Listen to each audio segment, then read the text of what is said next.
Right, we are doing things a different way today. I am recording the hangout we're on. You can see my icon moving, but I've actually put the little camera on my phone so that we can actually have a three-way conversation. Because otherwise, you never will hear me the other way.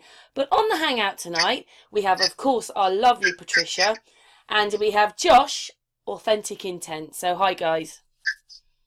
Hey, Hey, hey, hey, ladies. hey, hey, Good to have hey. y'all. Anyway, Josh over the weekend sent me a video of him out trying to talk. Oh, it didn't work, did it? Oh, that's someone else. That's okay. Um, Hmm. that was another message from somewhere else. But yeah. You sent me a video. You went out at the weekend, and what happened to you, Josh? Yeah, I saw that the Minnesota Twins baseball team was in town for a 3-day series against the Kansas City Royals, and I decided to go to all three games over the weekend. And on Saturday night, I was having a conversation with a man, and it was going pretty well.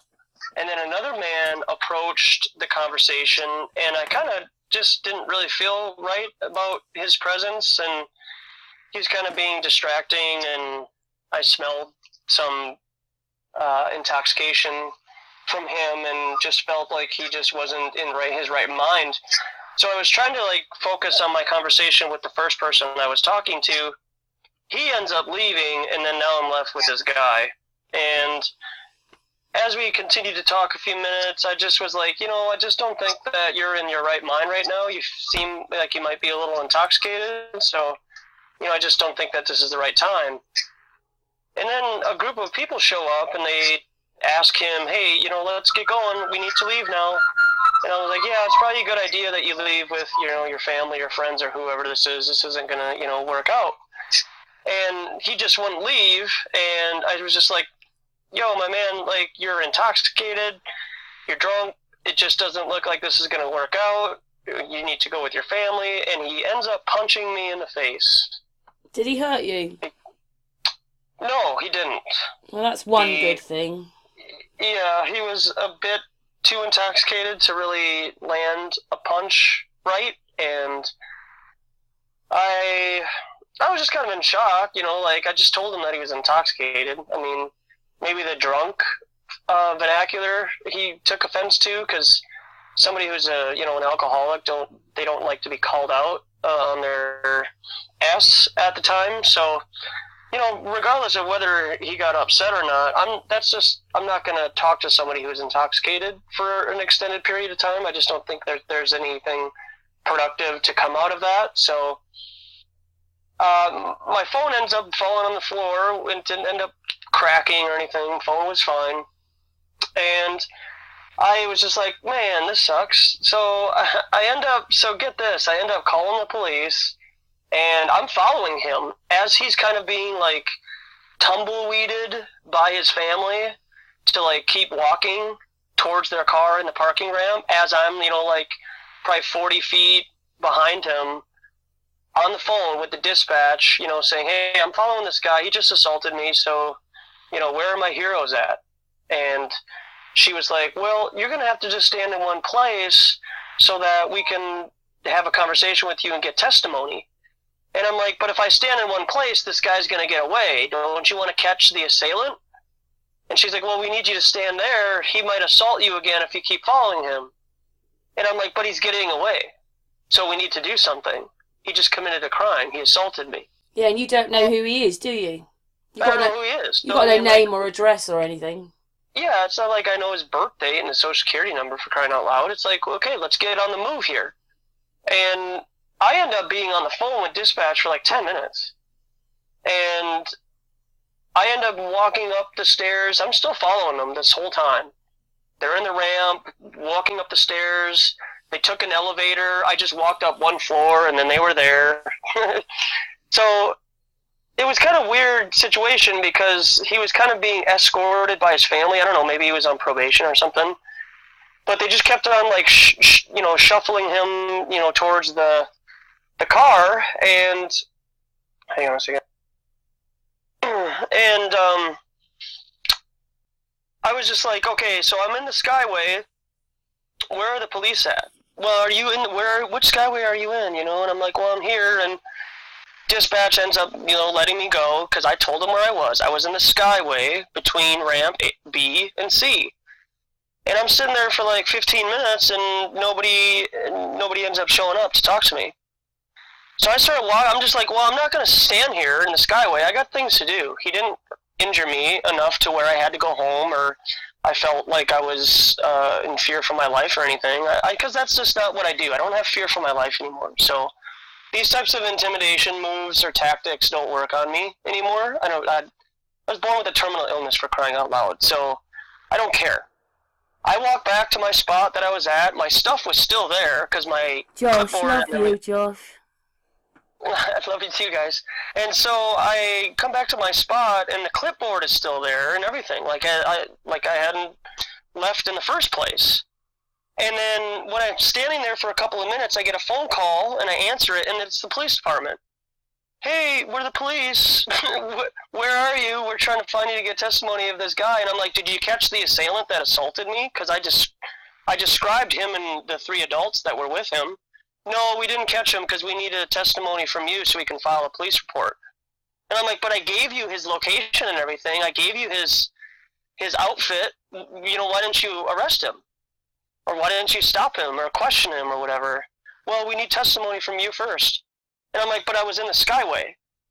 Well, we had officers on the ground floor, but they didn't see you. But I was in the skyway, and I told you that. Yeah, they were on the ground floor, and they were looking for you. But I was in the skyway. So it's like this back and forth with these people. I'm just like, okay, so you know what? Just forget about it, okay? I know now what I need to do in these situations from here on out. So that's what I'm going to do. So just a FYI, Minneapolis, this is how you conduct your business. But then other things that happened recently, all of a sudden police just show up right on the scene. Just magically just show up right away.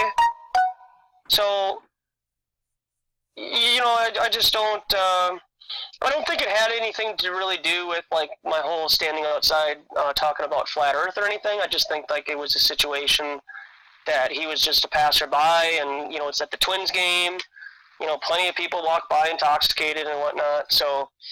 I said before we came on, because obviously you sent me the video, I was saying that when you said, no, Matt, I don't want to talk because you're drunk, you've been drinking, he just felt insulted and went whap.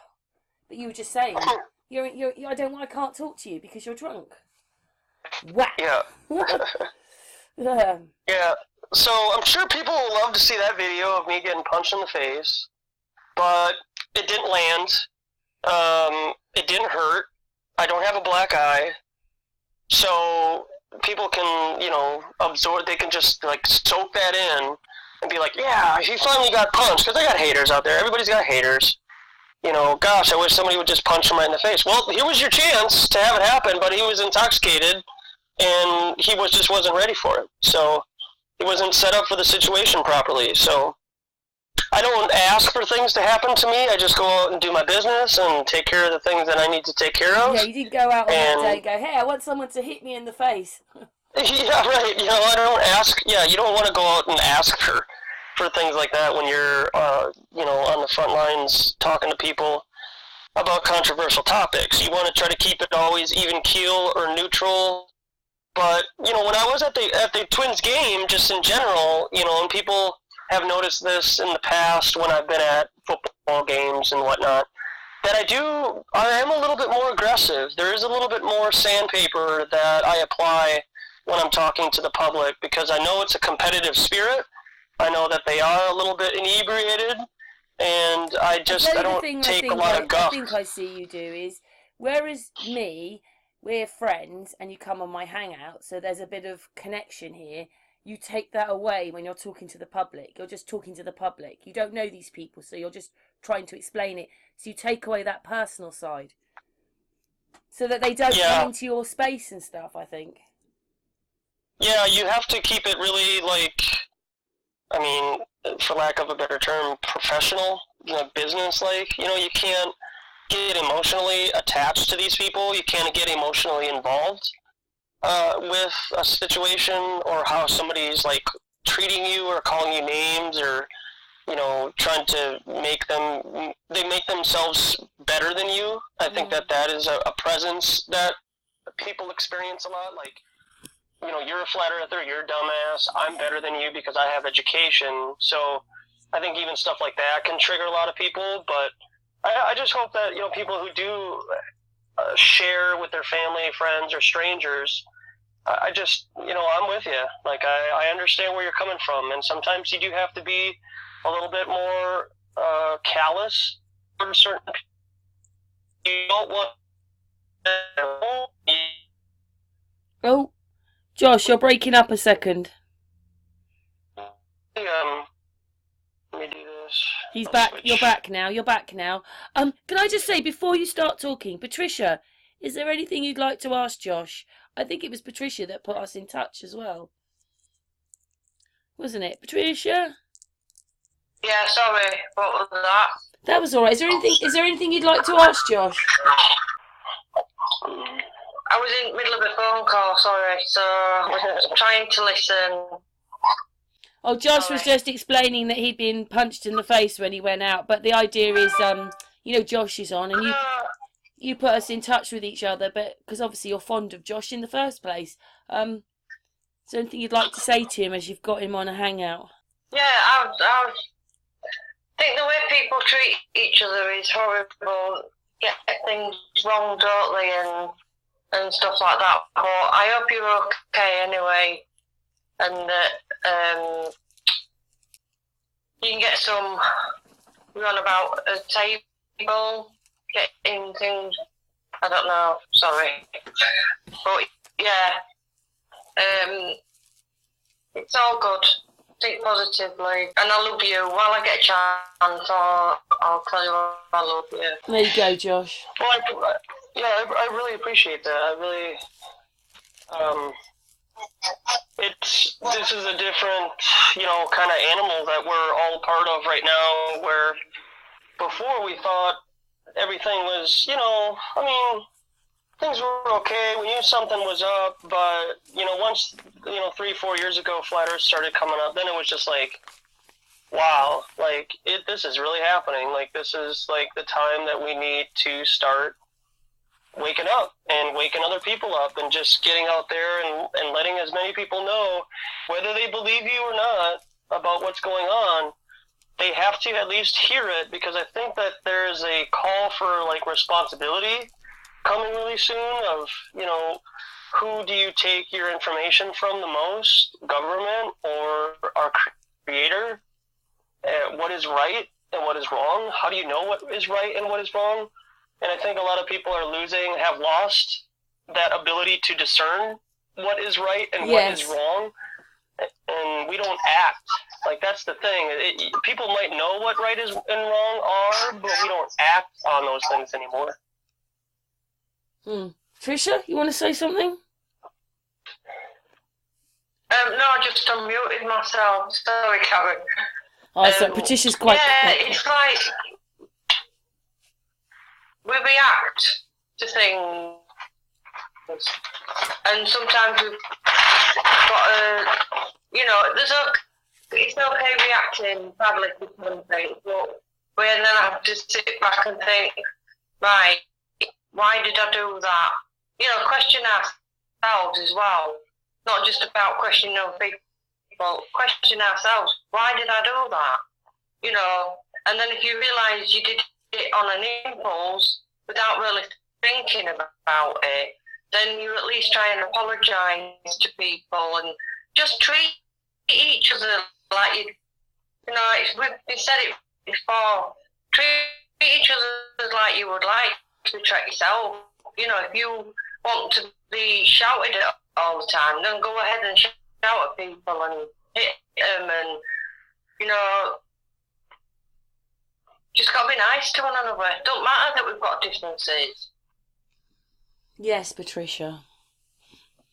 I have to say, though, that the person with Josh, he probably won't even remember what he's done. No, most likely not. And that's the sad part is, I don't even know if he got any of my information to see the video of himself on the YouTubes when I'll post the video here later this week. So I don't know if there's any accountability for somebody like that, but you reap what you sow here, and this reality has a way of evening things out. So I don't hold it against him. I mean, if I was in his situation and I was in his mentality, maybe I would have done the same thing. I don't know. So in the moment, sure, you take things to account and you have to... Maybe it wasn't hitting you for that reason, Josh. It wasn't you. You just told him you were trying to say the world is flat, donk. Maybe that was the reason. It was like, because people, if you've never heard of it before, it's such a shock, isn't it? Yeah, very much so. Yeah, and it probably tarried into his inability to learn while being intoxicated. And he thinks that maybe he can be more productive while he's intoxicated, and that just isn't the case. Patricia, can I just say something? It's reverbing through your speaker somehow. I hate it. I like it when Patricia's got... That's it. Sorry, I love it when Patricia's got her microphone off, because she's always got it off. But when she's not talking, it's sort of reverbing through a bit. Sorry, Patricia. When you've got something to say, when you've got something to say, speak, Patricia. Carry on, Josh.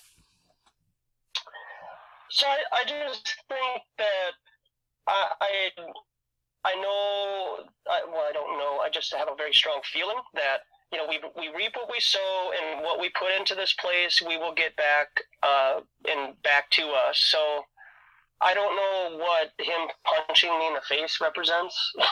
Mind you, Josh, in a sense, the place is getting uglier, isn't it? We've woken up, and we're waking up, and hopefully our spiritual levels are going up, and all theirs are still going down, and they look more ugly than us in the first place. Because the last thing you do is go, "Hi, Karen," dunk. That just wouldn't be there. So you're not dealing with people who are awake. You're dealing, obviously, because he's drunk as well. So, you know what I mean? Their feelings are low, aren't they? Low vibration. Yeah, exactly. Depression, selfishness, greed, all these different things that are all selfishly minded, experiences that, people try to continue to reproduce over and over again. And sooner or later you run out of that fuel, because it's just not fulfilling anymore. And for a lot of people, that's a scary place, because they don't know what they would be like if they weren't drunk all the time. Very true. But anyway, Josh, can I ask you something else then? Obviously, we've not been around for a few months. We've come back. But when we were talking to you before, we got, the other channel got taken down. You hadn't been very well, but you're much better now. Yeah, I do great. I really don't even think about my health until I get sick. Otherwise, I still have a full head of hair, and so I don't have any stress. I have found a few gray hairs though on my head, but it's nothing to be too concerned about. I don't think it's gonna take over my head or anything. But I really feel like it is so important for a person, even though we know all this negativity is going on around us. It's really, really important for each individual to stay positive and just try to look, not even look on the bright side type of thing, but just know that there is going to be a comeuppance for everything. And it's not anything that any of us are going to be able to do or influence or have a place or a part in. Our role here and what we're doing now, I don't mean to throw anybody in a box or anything like that by saying our, but I can say what I feel like I need to do is I need to just inform people and then move on. So if people want to inform me about how to take care of myself or, do different things for my cystic fibrosis, I can totally take that into account, and I can change my diet and, try not to drink as many Red Bulls a day and stuff like that. I think it's really important fruit, for us Josh. to Eat lots of fruit. I know, it's $3 a pound for tomatoes, but then you can, buy a can of tomatoes for 50 cents. You know, it's so ridiculous how expensive good food is nowadays. It's really We really need to sad, start and growing our own again, though, Josh. Yeah, and that's the next thing too is, what do we do when you know all this information, but you can't. I'm just saying, like, I gotta say it for me because this is just where I'm at. I can't go to some commune and live with a bunch of flat earthers and grow our own stuff and be isolated from the public. I just don't think that's fruitful either. I think maybe if you were to start a commune a couple of miles away out of the city so that there's less restrictions on, how big your garden can be and how many people you can have in a house and so on, like that might be an opportunity to where you're just out of the outskirts of downtown. And then you can come into the, for example, Minneapolis and do activism face-to-face and let people know. But to start up some, farm with a bunch of flat earthers and never, leave that farm and just be like, let's just start up our own civilization, I don't feel comfortable with that either. Because there's a lot of It is going to be a little bit difficult because obviously people, they think money is the evil, but actually it's not the money, it's the people that are evil. But we're so that way now, it would take an awful lot to put us back where we should be. So it might be a slow progress going back that way. It doesn't mean losing civilization. It just means being different people, doing different things, growing our own, not having plastic food, not having government the same. But it will take a long time. So I sort of know what you mean because we're all here. I mean, I've been thinking about, do I want to get a big bus and kit it out and go and live in a bus? Because I don't really like where I live anymore. It's just full of zombies. Yeah. Yeah, and, I'll make a point here, and then I'll try to get into what you were saying at the end about all the people. One thing to think about is we're not going to see this come to fruition. There's not going to be, I feel like, for me, I don't feel like I'm going to see this all turn into a better world, and we're just going to experience that. And it's a lot like what Albert Pike was talking about with the alleged 3 world wars that were supposed to happen. Like, they were writing these things about World War I decades before World War I even started. So they put a game plan in place, then this is the plan, and then 150 years later or something, these things are coming to fruition because there's consistency. It's like a title that I had made back in the day for one of my videos, where it's the unorganized truth versus the organized lie. They all have their ducks in a row. They all work together really, really well. And they're all the same. They're all different colors. They all have different, cultural backgrounds. They all eat different foods. But when it comes to taking over the world, they do a pretty damn good job of it. But all these truthers running around with their chickens with their heads cut off, with one plan here and another plan there, this doesn't have a game plan. Like, what are we doing here? Like, what is the plan? So all I can do is put my feet firmly on the ground and wait for the storm to come through like a tree, where I'm deeply rooted in what I know I need to do right now, because I might not live forever here on Earth the way that it is.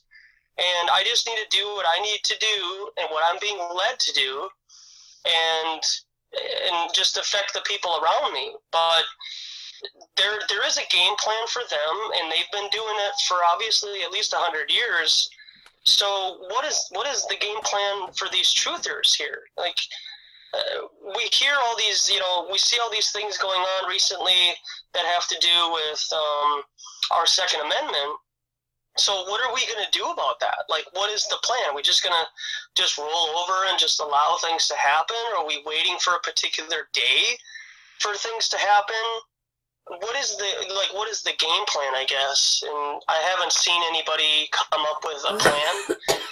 Well, it seems to me, right, that when I sort of woke up, there was many thousands of people just sort of all woke up within about a 6 month to a year section.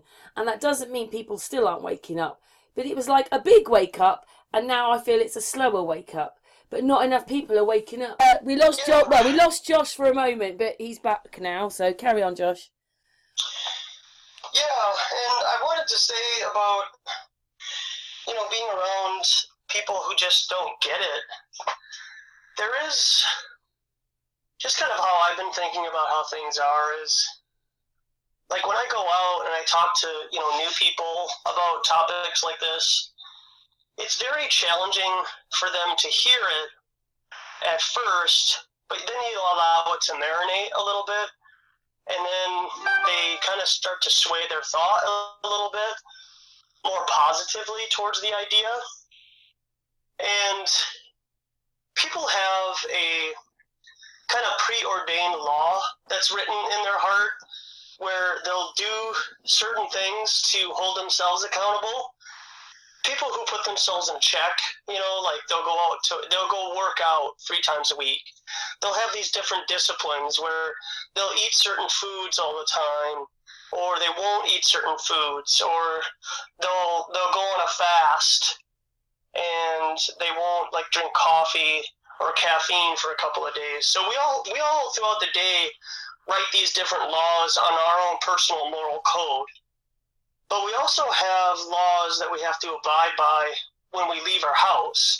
Ways to drive, things that we need to do to stay on the up and up with, local law so that we don't get pulled over and harassed. Because, you could play the game of, well, I don't need a driver's license. I don't need to put tabs on my car and register my car. And I don't need car insurance and stuff like that. But it does make your life a little bit more easier if you just kind of just play the game and you just kind of go along with things how they are, because then I feel that I have experienced a little bit more grace and freedom to speak openly about the things that I'm doing, because I'm not expressing myself as completely rebellious, I guess. And everybody in that city, let's just say it's 500 people in that city, let's say that they all have car insurance for their car. If you're a new person and you move into that city and you don't have car insurance, you will eventually get pulled over, and you will create a situation in your life, whether it be a month or 2 or 3 months down the road, where you will have to pay up and pay for your car insurance, because everybody in that particular city is playing by the rules, and they have created a type of aura around it. So if you're the little fish that goes into that little school of fish and you are causing a ruckus, even though they don't know about it, because they're not consciously aware of the choices that you're making behind closed doors, you know in your heart what you're doing is wrong, because you're not abiding by particular statutes that have been given out that other people, are abiding by. And I feel like that's kind of the same thing with the globe earth and flat earth situation right now, where we're coming in, I guess I'll use the word invading. We're invading people's minds with a new topic where we have all been standardized to think a certain way through our schooling system. So we have assumed that because it's through school and government that they're right and that they're teaching us things that are true. But then we're the ones that are going in and we're presenting truth. So it's almost like we're the ones that are going into that city where everybody has this particular law written on their heart, and we're disrupting that because we're presenting truth, which is objective, which is no respecter of persons by any stretch of the imagination. But we appoint people who are respecter of persons, like politicians, judges, and even our friends, because we wouldn't have friends if they weren't respecter of persons, because they're our friends. They care about who they hang out with. And most people initially aren't going to want to hang out with a bunch of flat earthers, because they're trending towards something that is going to disrupt what they have, whether that be a white picket fence, a family, a nice job, they're getting married, they're just in a really good situation. People know innately in their heart that flat earth is going to flip this place upside down. They know it, but they want to continue to deny that that experience and just embrace it and just letting it happen. But Josh, for them to continually resist, I think that's a problem. Can I just something there? But you know that when you actually do try and talk about flat Earth, they look at you as if you've murdered their mother or something. Yeah. You know, this isn't just, oh, really? Oh, well, that's a load of rubbish, or, well, they do say that. But a lot of people, they get so offended. Yeah, and well, that's what needs to happen is people need to get offended because what they have been believing previously is based on a lie, and so now that they know the one thing, if people started to care, then the other things would start to fall into place. It's because people don't care enough. That's why we're in the place we are, because they just don't care about anything anymore, and that's half the reason we're in this mess. If people started to care, they'd start to wake up. Right. That's like the question that I get, pretty often is, how has that made your life better? How has being a flat earther changed your life, or what has it done for you? And it's like, but it's a process. It's not just like, oh, the epitome of everything is flat Earth. It's the start of a thought life that allows you to, in my opinion, comprehend that this place was created and there's something above us that is in control. And I think it's really hard for people to relinquish their control over their life when they think they have it so good. And Flat Earth is the one that is the presenter of, well, you're not really in control of everything. And even though it seems like you are, even the government is still in control of your life. So whether you're a Flat Earther or not, you're still not completely in control of your life, even though you think you can choose Pepsi over Coke and they're two But I think if people realise it's not money that's evil, it's the people, right? You can have it all. You can have money, love, life. You can have it all. It's your consciousness that's going to change everything, not the money. It's your consciousness. Yeah, it's how you treat that extra, your money. So if you have extra money that comes in, what are you going to spend it on? You going to spend it on a new TV, or are you going to fix the car that you need to fix? Yeah, unfortunately, that's the problem, isn't it? Because we're so taxed, and there's a tax for this, and you've got to pay car insurance for that, and we have council tax. We are the most taxed country ever now. I think you'll find we're the most taxed country. Yeah, and the reason why everybody has to have car insurance is because we can't trust other people driving their car. So the government has to tax us by charging us car insurance and saying, well, you humans are irresponsible driving, so we can't just, have free health care or anything. We need to charge you money to take care of yourselves. It's a bit more than that, though, isn't it? Because it keeps the people in a place, because a lot of people earn the minimum wage. I mean, how could you buy a house? How could you do loads of things? It's always going to keep you down there. And I mean, all I do is pay bills. I work to pay my bills. Yeah. So it's a bit of a sort of you're caught, aren't you? It'd be much better if I had lots of money, then I wouldn't have to worry. But it's not like that. So, and anyway, I'm not such a money-orientated person myself. Mine is more with people and hearts and their consciousness. But, unfortunately, but we could have it both. It's just how you relate to money. And the thing that people have done is they've got so egotistical, and so money is all to do with their ego, rather than money's just a medium to buy something. The people are the most important thing, not the money. But actually, in this world, the globe world, the money's the most important thing. Yeah, and that's like education, too. Education is one of the more important things to have nowadays, is the confirmation that you went to a government-funded educational building to get educated on the real world and how the government wants you to think. So then you can make money for the government.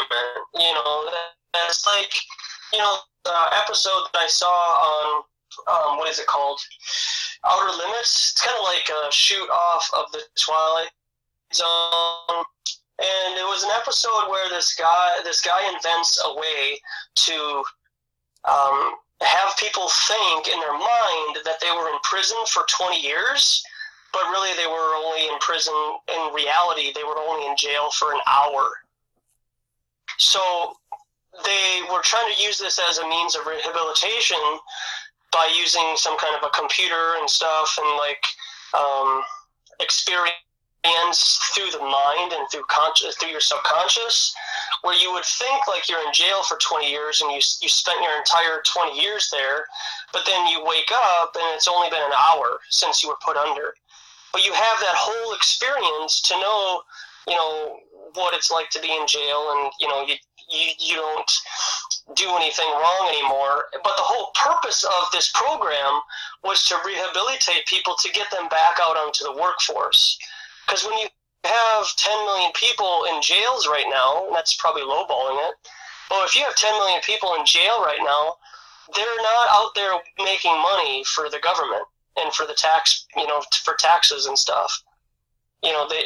They're doing some odd jobs and whatnot in jail, but I mean, really overall, they're just kind of, human beings just hanging out in a building. So I thought that was really fascinating to see how they're just trying to use different ways to rehabilitate people to get them back out into the workforce.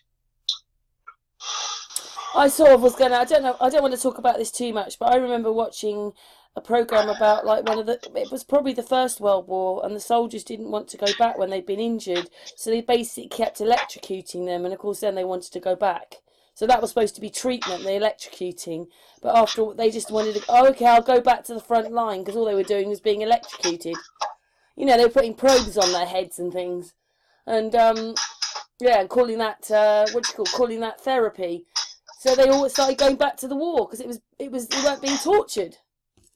It's like, it's that same sort of thing. Wow, that's interesting. Yeah. I think that there's an interesting, thought that I have been kind of kicking around a little bit, and how flat earthers try to people really, really harp on the ice wall in Antarctica and stuff. For me, what I've been getting into the last couple of weeks is I think we should just chop the entire ice wall down. Just burn it. And find the land mass that's underneath the Antarctica, if there is ice and stuff like that down there, and just put to work everybody who wants to do that. And can I say something? Just chop down we'll never know, because I do know what you mean. Because when I was looking into what we live on, you've got the Andes, which are mountains they're very cold, but they're in a hot country. Everest obviously is extremely cold, but that sits in a very hot country. The Alps, which get very cold in the winter, sit between two hot countries. In Lithuania, they go up to the Baltic Sea and have 6-8 weeks of 30-40 degrees up there. They show us ice. So, I'm not saying it's as warm up there, but they get weeks of really warm weather. How can they? They're much more north than us. We're talking of the Baltic Sea. But anyway, what it seems to me is there's hot places and cold places. And as they say to you, we can only go to these places to get onto Antarctica, and they're showing you ice. You'll never know whether it's just those bits that are cold, or whether there's much more land that isn't somewhere else just off of there, because we get hot places and cold places. So they could be landing you at somewhere that looks like Everest. And as that goes on for miles, everybody will think, wow, look at the size, it's all ice. But you can only go this far. So how do we know what's further? Exactly. I am really pressing in to this thought, because I want to know how I really feel about it, and I really want to challenge flat earthers to just, it's like the Matrix movie, right? There is no spoon. There is no ice wall. That's in my opinion. But again, people are thinking differently about the North Pole now. I mean, did you know, Josh, that in the sort of like quite north in Canada, where Mike lives, he's the one that goes around with that sign on his car, he said in the summer that it gets up to 30-40 degrees. Again, not for 10-20 weeks, but for about 6-8 weeks, they have extremely hot weather. Now, when they show us Canada, they just show us it with ice. So his feeling is, if I kept going north, it probably gets hotter, and actually the North Pole might be cold in the winter, but not the summer. It's not, something's wrong, even with the North Pole. So how do we know? Because we're not really allowed to go to these places. Who goes there? How many people have gone there? You know? Yeah, exactly. Yeah, and that's where I think, you know, people can obsess about the ice wall and Antarctica and everything. I really just I want to do a secret tour or secret expedition to the North Pole. Like that's where I have been really staunch on. I don't really talk about it a whole lot because more people are the ones that bring up the ice wall idea. But I think that's something that I might start to press a little bit more now that school's coming up and going to the university and just challenging people, you know, about this ice wall and about the North Pole and just trying to. And anyway, the North Pole keeps moving, spirit. Doesn't it? The North Pole keeps moving, so yeah. It's going to Russia now. It's going off to Russia. Like, well, yeah, what does that even mean? I mean, I just think that I think that whatever this person that we call Christopher Columbus and whatever that was all about, I just wonder if this is the type of experience or environment that they were in at that time, and then where we all went here to America.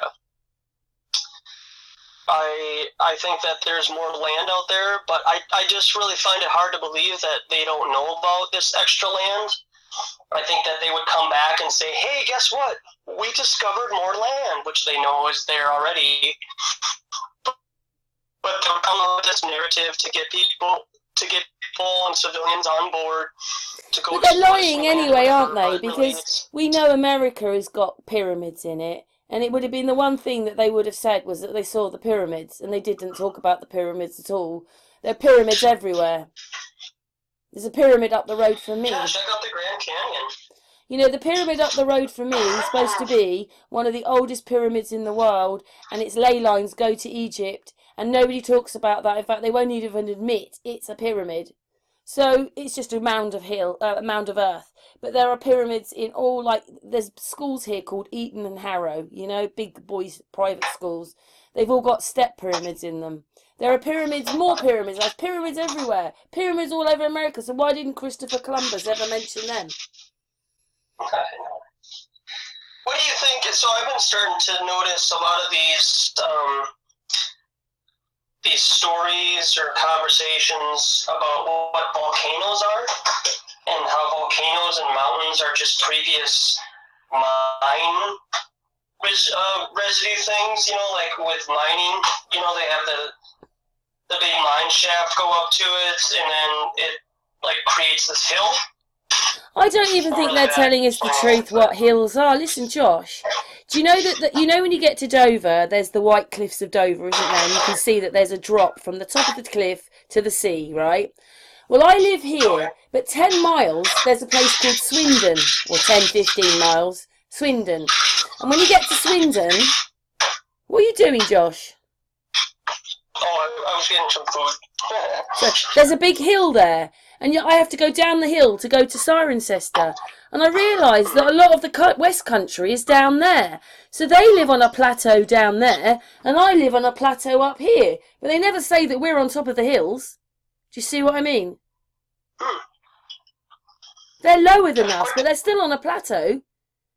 A plateau plain, like I am, but theirs is down there, and we're up here. But they never say all that part of the land is on. You're living on top of the hills. So have you come across what volcanoes are or are not? Have you been talking to Joey Rocker? No. No. He's really into volcanoes because he lives on one of the Hawaiian Islands. Yeah, I saw that. So I think that, you know, that this is kind of, a lot of it is bringing up questions that, you know, we never thought to question.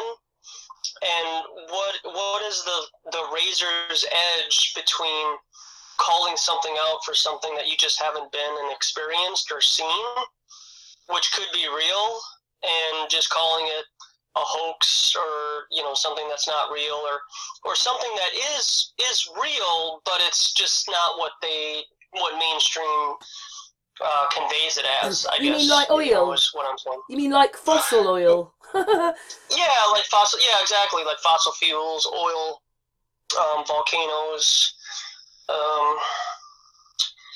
You know, and all these other different, you know, narratives that they try to It's throw out probably at the us. case though, because they haven't told us the truth about anything. Well, no, they tell you the truth and then they cover it up with lies. So they sort of give you half the truth and then the rest of it's a lie. Yeah, exactly. You know, like if you're you know, talking to somebody about something, and they kind of, you know, I'm talking to somebody about flat Earth, right? And somebody is over, you know, kind of eavesdropping or, you know, kind of watching us or whatever, and all of a sudden he gets mad because I, you know, questioned him, and I said, like, really, like you put you know, you put barbecue sauce on your ice cream?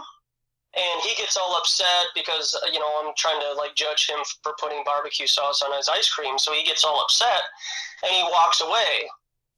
And the guy who was eavesdropping comes over and says, what was that all about? Like, I saw you guys were in this heated conversation. You know, what were you guys talking about?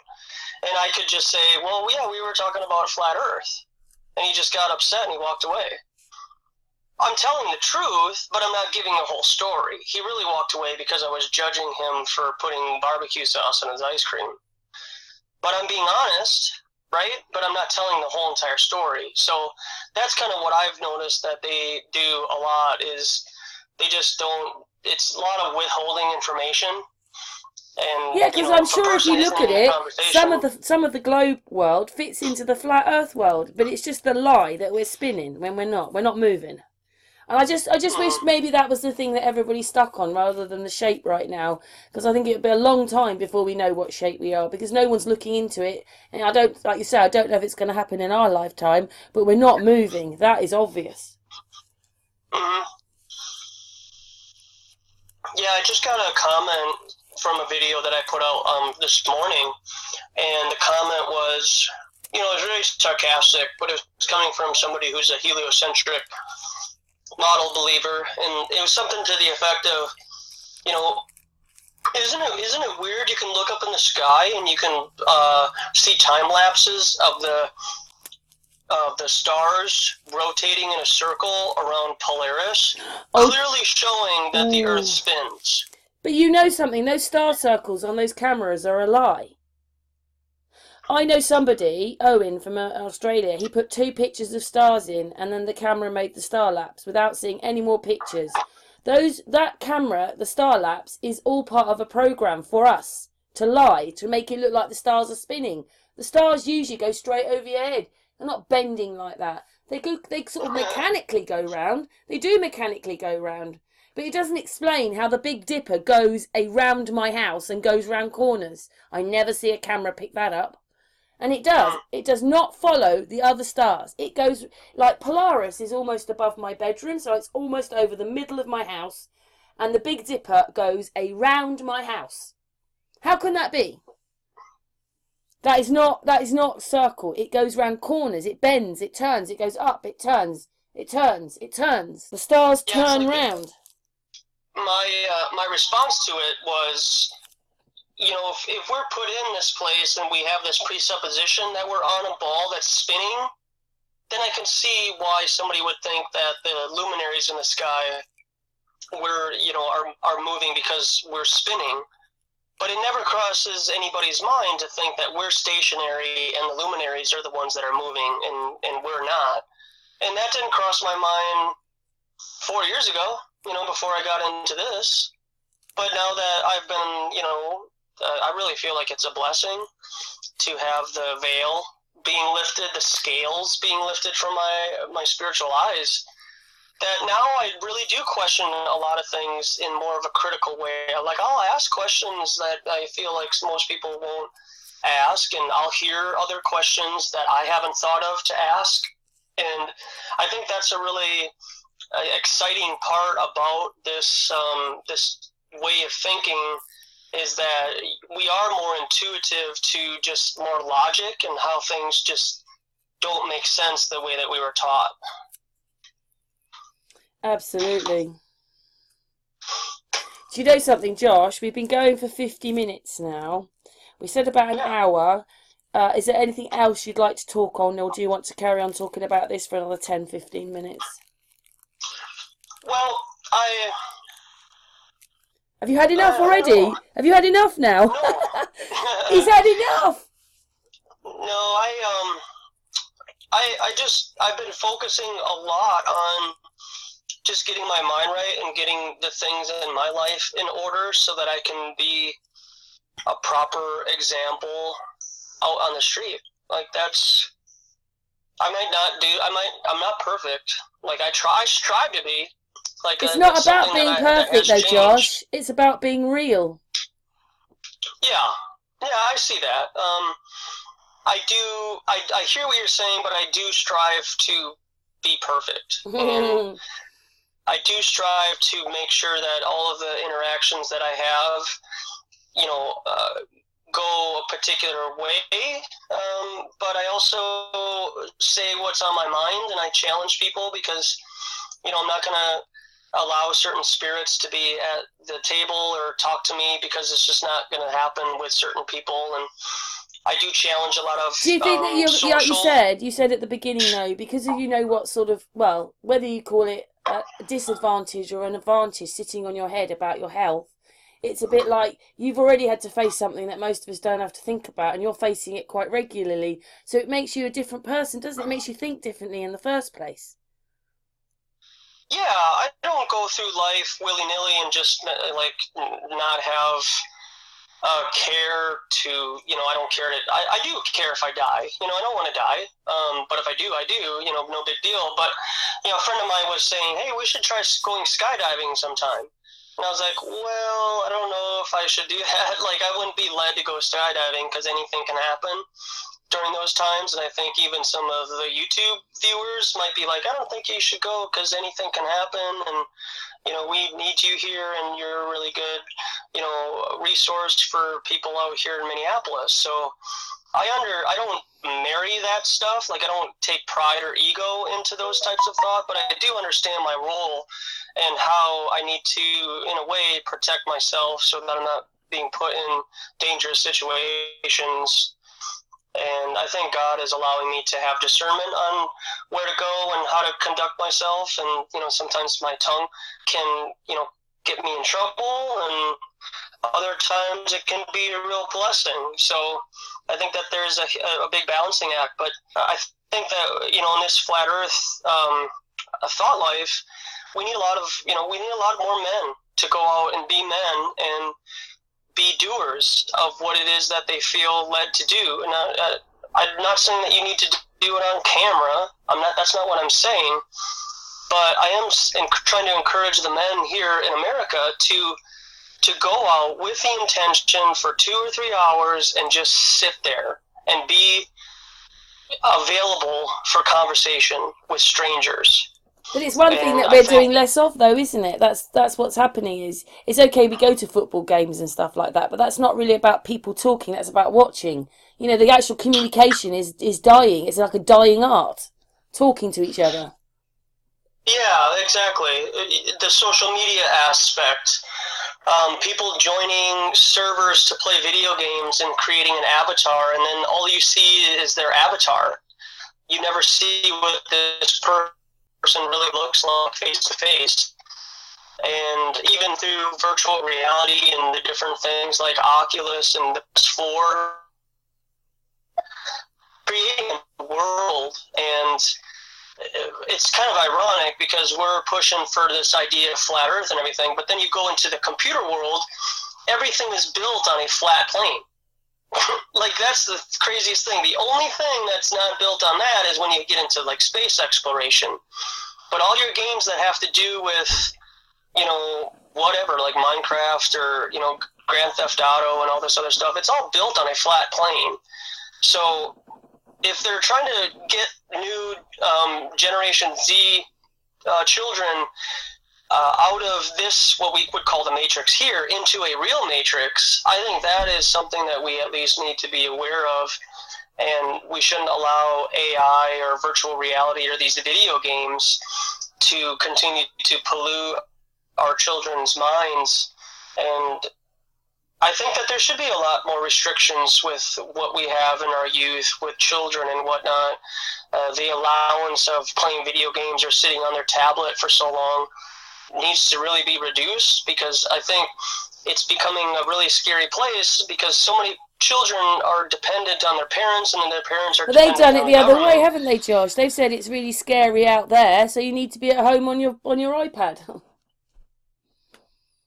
Yeah, and that's quite the dichotomy, because I don't think it's as scary as outside of my house as they But you portray it do to know, be. don't you, that the one thing that they love playing on is fear.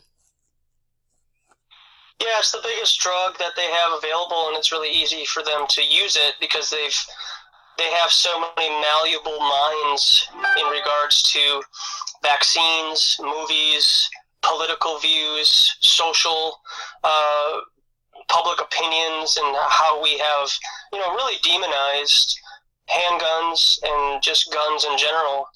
I've said this, if I were king of the forest, that children all the way up until 18 should be able to fire a gun and reload it and have a proper respect for it.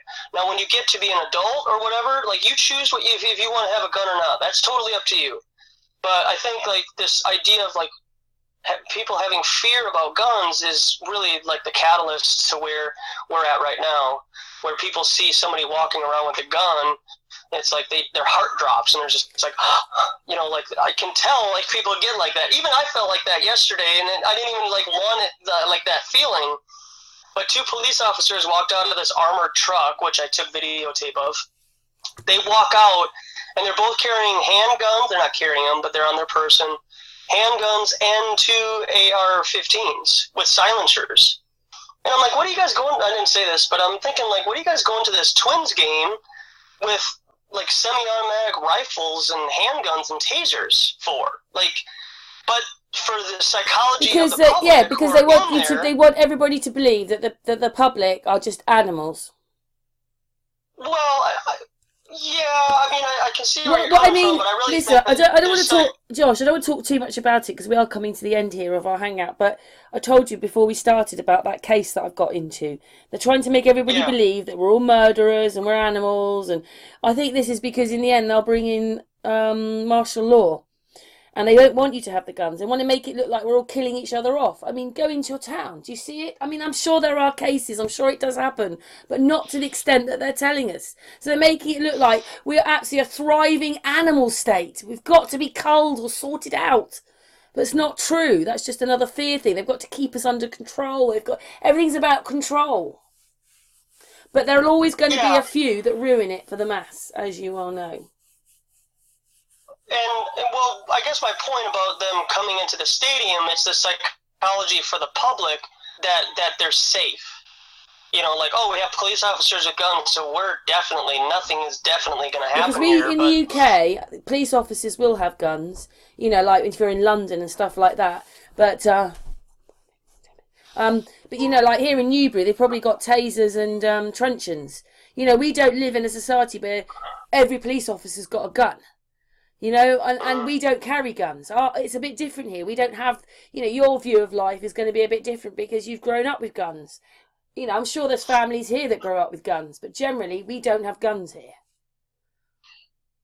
Yeah, I think that there's just the psychology of it is really unfortunate, and it's with all that being said, even if a police officer is near you and there's a crime being committed on your person, they're not obligated to protect you. So that's something that really needs to be understood, that, for even me calling the police after this guy assaulted me, what are the police going to do? I mean, really, like, the only reason why I did it is because I just wanted to get these people away from me. Yeah, I have to say, Patricia brought this up. She brought this up on another hangout. We've got all these cameras looking at us, but if I actually asked, I got somebody robbed me, and I needed some help, they'll turn around and say, "Oh, well, the cameras didn't catch the cameras." So what are they watching? What are they doing? Yeah. These cameras are allegedly from like the 2000. Like, that's how grainy and pixelated these cameras are, and it's like, why is it that I have I can go out to a store and buy a 4K TV for $200, crystal clear, and I can buy a better camera on my phone. But then every time I see surveillance video from all these recent weekend things, it's all just like grainy, and you can't even tell what a person looks like. It's like, I know, how do they, even this Watts case, you're actually watching, the camera's actually in the police cell watching them, and you still can't see their faces. They're all blurred out and all weird, and they're only a couple of feet away from them. But I don't know why they're doing it. It's all bizarre, isn't it? Maybe it's just what do you call it? It's an illusion. Everything's this illusion for us to make us think these things, and many people believe it. Mm-hmm. Yeah. Well, yeah, I just, one last word is just keep pressing in. That's all I can say. Keep pressing in. If you can put aside a couple of hours to go out to your local park or something and just hang out and pass out brochures and be available for conversation offline, off of social media, and do it with a couple of people, and you can organize, I think that's a really great opportunity, because what I have found is that it is very difficult to get people together to do something like this, at least for me. Maybe, I don't know, maybe because I'm not part of a secret society, or I don't have a handshake club or something like that. the majority of the stuff that I do, I'm solo. I don't make a lot of money doing this.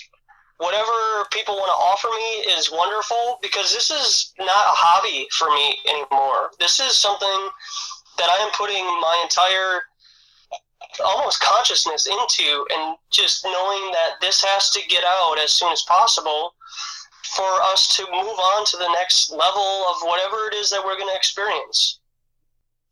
So bless your cotton socks. I mean, I don't know if it's quite for me, but I do other things, like I've done hangouts and stuff, so we all got our part to play in it. But Josh, we could probably have talked for another couple of hours, but it's been amazing. I'm so glad that he didn't hurt you the other day, and I'm so glad that you're feeling better. And Patricia, is there anything you want to say? Patricia, there she is. Yeah, I'm here. Sorry. Yeah, it's always great listening to you, Josh, and pretty much what Cam said about the cameras and stuff. It's like, what? They're just there to give us the illusion of we're being protected. That if anything happened, and I think the only thing that protect is the shopkeepers, for like damage. It's all about criminal damage and shoplifting and all that stuff. But yeah, it's all, like I said, it's always great listening to you, and all the best. And I hope the people listen to you and start going out on the streets. I can't physically go out on the streets. I can get out my own slap by myself. But like Karen says, we've all got our own way of doing it, and it's good that people like you want to do that, spread the message and stuff. Yes, thank you, Josh. So keep up the good work. And again, I tell you I love you. I love you too, Josh. Yield the floor, as they say. Me and Patricia. I love you too, ladies. Yeah. Josh, we'll say goodbye. We'll say goodbye, well, sort of on air, and then we'll say goodbye off air. So basically, I'm going to finish this recording, and thank you, our lovely Patricia, and thank you, Josh. So I'm going to finish the recording. Do you want to say goodbye, you guys? Take care, everyone. Bye. Bye, everyone. Love you all. Hey, love you, Patricia. Love you, Josh.